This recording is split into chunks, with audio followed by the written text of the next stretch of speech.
So hello everyone, good morning to all of you. Again welcome to BPSC ADO English practice set. As we know, we have already completed 5 practice set series for this, है ना. Today we are going for the practice set. So if you want to score 30 out of 30 in English, please don't skip this video. It's going to be very important for you.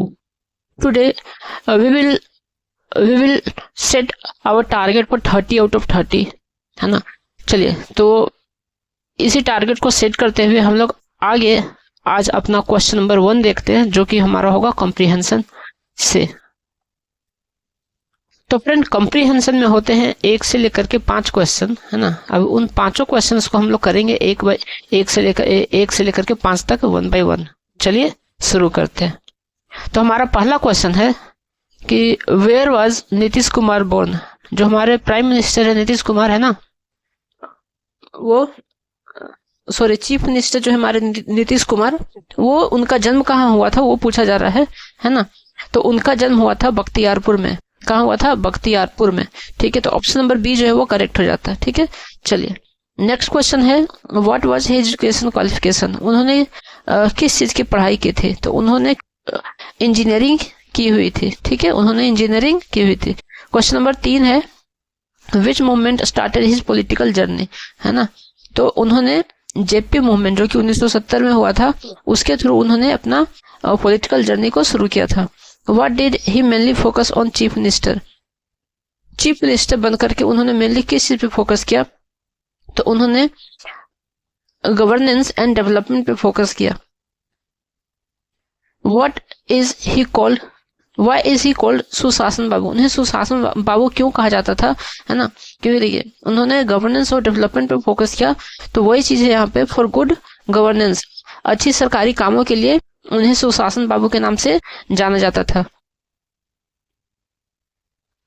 Question number 6 है हमारे पास fill in the blanks with the future perfect continuous tense. Future perfect continuous tense, तो perfect के लिए have लगेगा, continuous के लिए will और शैल लगेगा, है ना. तो चलिए वो देखते हैं हम लोग. कंटिन्यूअस के लिए आईएनजी लगेगा, वो तो हमें पता है. ठीक है, तो चलिए पढ़ते हैं. We dash for an hour now. ठीक है, चलिए क्या कर रहे हैं हम लोग यहाँ पे, वेट को यूज करना है. तो we shall have been waiting for an hour now. ठीक है, तो ऑप्शन नंबर ए जो हमारा करेक्ट हो जाता है. ठीक है, बाकी सब में शैल हैव, शैल तो लगा ही नहीं है. ठीक है, शैल यहाँ लगा है लेकिन हैव बीन नहीं लगा यहाँ पे, इसलिए ये गलत हो जाता है. ठीक है, तो ऑप्शन नंबर ए हमारा करेक्ट होता है. क्वेश्चन नंबर 7 बोल रहा है select the most appropriate option for the change the sentence from direct speech to indirect speech, है ना. Ramesh said I like this film. Ramesh said I like this film. ठीक है, तो इसका क्या हो जाएगा? He liked that film. He like that film. ठीक है, तो ऑप्शन नंबर डी जो हमारा वो करेक्ट हो जाता है. ठीक है, चलिए question number 8 select the alternative which best express the meaning of items. ठीक है, क्रोकोडाइल टीयर्स. क्रोकोडाइल टीयर्स का मतलब क्या होता है? क्रोकोडाइल टीयर्स का मतलब होता है झूठा या नकली आंसू बहाने वाला, है ना. तो ऑप्शन नंबर जो डी हो जाएगा वो हमारा क्या हो जाएगा? प्रिटेंडिंग टू बी सिंपैथेटिक, है ना. कि झूठा आंसू बहाने वाला मतलब झूठा दिखावा करने वाला, झूठा सहानुभूति देने वाला. ये हमारा ऑप्शन नंबर डी करेक्ट हो जाता है. ठीक है, क्वेश्चन नंबर 9 में भी फिर से हमारे पास क्या है? वही आइटम्स एंड फ्रेजेस है. अ रेड लेटर डे. अ रेड लेटर डे का मतलब होता है अ इम्पोर्टेंट डे. क्या होता है? अ इम्पोर्टेंट डे, बहुत ही खास दिन, बहुत ही खास दिन. ठीक है, चलिए क्वेश्चन नंबर 10 है C fill in the blanks in the temple for last 1 hour. Which of the following will fill up the blanks. Fill up the blanks.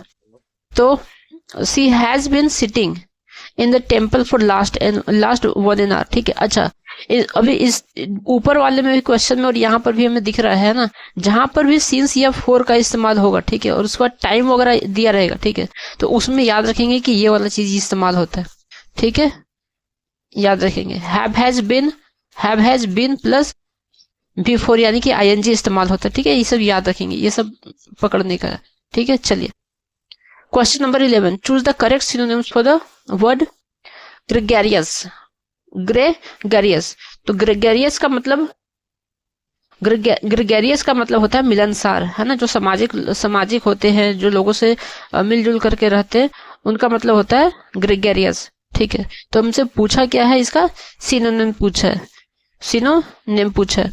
तो सोसिएबल, है ना, क्या है, ऑप्शन नंबर बी जो है वो करेक्ट हो जाता है। ठीक है, चलिए question number 12, which of the following word is not correctly spelled, है ना, इनमें से कौन सा जो है का स्पेलिंग जो है वो गलत दिया हुआ है ना, गलत दिया हुआ है।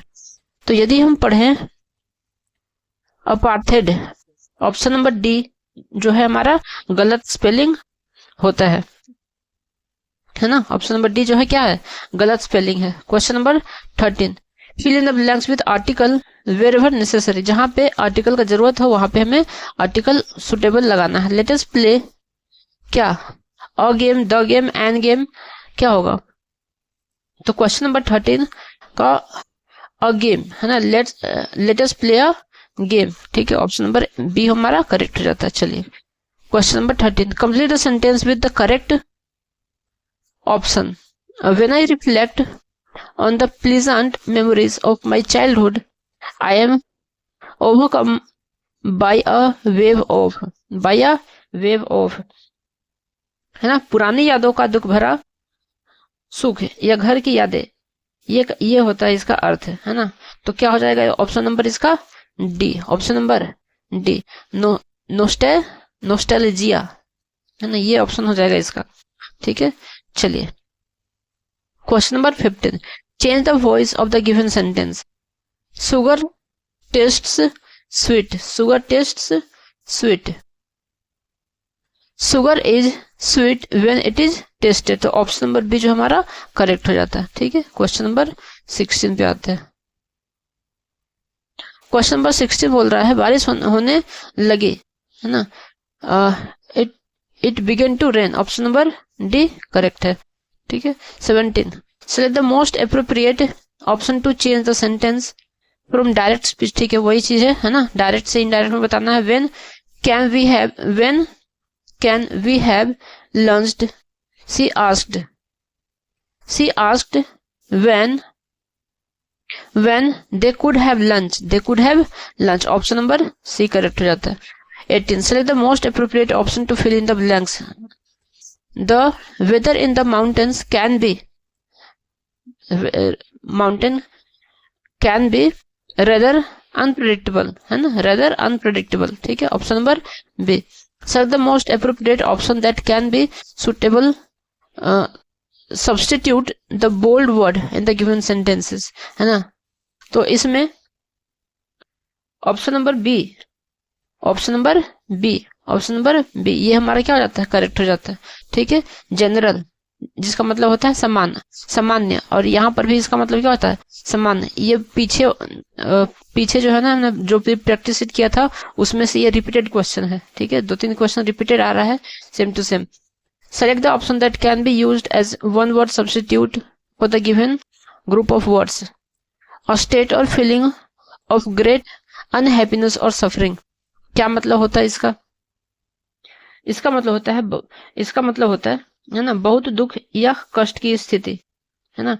तो ऑप्शन नंबर बी को यदि हम लोग देखें, माइजरी, है ना, तो ये हमारा क्या हो जाता है, करेक्ट हो जाता है। ठीक है, चलिए 21, select the most appropriate meaning of the given idioms. To make a long story short, क्या हो जाएगा, समराइज, है ना, ये भी प्रीवियस ईयर का मतलब पिछले सेट का क्वेश्चन है। Most appropriate option to fill in the blanks. She cried क्या, फ्रेंटिकली, है ना, ये भी पिछले सेट का क्वेश्चन है। ठीक है, चलिए choose the correct adjective form derive from the noun gold, है ना, meaning bright yellow, option number B golden. Select the sentence that contain a transitive verb. Option number C. Grandma is baking me a cake में transitive verb है ना, baking transitive verb है, baking क्या है, एक transitive verb है। ठीक है, चलिए grandma is baking me a cake. ठीक है, चलिए option number C. Which of the following is correct masculine gender for duck. Masculine gender बताना है हमें डक के लिए, तो क्या हो जाता है इसका, ड्रेक, है ना, ड्रेक हो जाता है। डक फेमिनिन जेंडर है, मस्कुलिन जेंडर क्या हो जाता है, ड्रेक हो जाता है। Question number 6, identify the sentence with the correct use of neither with the verb, है ना। Neither sister have long hair, neither sister has long hair, neither sister has long hair. ठीक है, ऑप्शन नंबर बी करेक्ट हो जाता है। ठीक है, हमने बताया थे नाइदर आइदर, है ना, ईच ऑफ वन ऑफ के बारे में। ठीक है, चलिए question number 27, which sentence is used to express an action taking place in the future, taking place in the future. Option number C, future indefinite tense. ठीक है, ये सीधा सीधे फ्यूचर इंडेफिनिट टेंस ही है जो हमें फ्यूचर में होने वाले एक्शंस को बताता है। ठीक है, question number 28, identify the tense used in the sentence when shall our application be approved, when shall our application be approved. Future indefinite tense फिर से क्या है, फ्यूचर इंडेफिनिट टेंस, क्योंकि यहाँ पे क्या है, शैल लगा तो फ्यूचर इंडेफिनिट टेंस हो गया। ठीक है, चलिए चूज द करेक्ट सेंटेंस, इसमें से करेक्ट सेंटेंस कौन सा हमें वो बताना। ठीक है, चलिए तो ऑप्शन नंबर सी यदि हम देखें, Harry had invited me to his farm house once, है ना, तो ये ऑप्शन नंबर सी जो है हमारा क्या हो जाता है, करेक्ट हो जाता है। ठीक है, आज का लास्ट क्वेश्चन है हमारा प्रैक्टिस सेट 6 का, हमारा आज का लास्ट क्वेश्चन। ठीक है, choose the present perfect tense form of the given sentence.